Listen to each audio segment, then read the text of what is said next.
sur ces sujets. Donc je crois qu'il faut le regarder aussi sous les deux angles. Et moi je suis d'accord avec Alexis, c'est que en même temps que les choses évoluent, effectivement c'est un outil, on apprend à l'utiliser, il y a des pare-feux qui se mettent en place. La question c'est souvent plus d'ailleurs des espaces d'équilibre. Et je crois qu'effectivement on est dans un monde où il n'y a pas une intelligence artificielle, mais des systèmes d'intelligence artificielle. Et la question c'est, voilà, qu'est-ce qui se passe au croisement de tout ça? Juste pour rebondir sur ce que tu disais, ça c'est une des craintes que j'ai. J'ai pas d'avis tranché sur est-ce que c'est possible d'avoir une super intelligence qui apparaisse. J'étais plutôt partisan du non.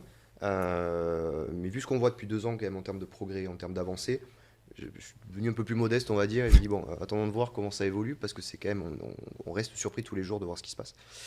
Le point qui m'inquiète dans ce que tu dis, c'est que oui, c'est un outil qu'on peut utiliser du coup pour analyser un problème politique, pour venir vérifier des informations qui nous sont données. Et donc ça, c'est un outil qui est super puissant. En tant que citoyen, en tant qu'être humain, c'est quelque chose qui est intéressant à utiliser dans ce cadre-là.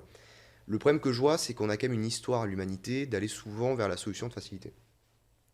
Et donc de pas forcément avoir la volonté, si on parle d'IA, de l'utiliser pour venir enrichir sa compréhension d'un sujet, sa connaissance d'une actualité, et plutôt de prendre pour argent comptant ce qu'on va recevoir comme information de façon passive.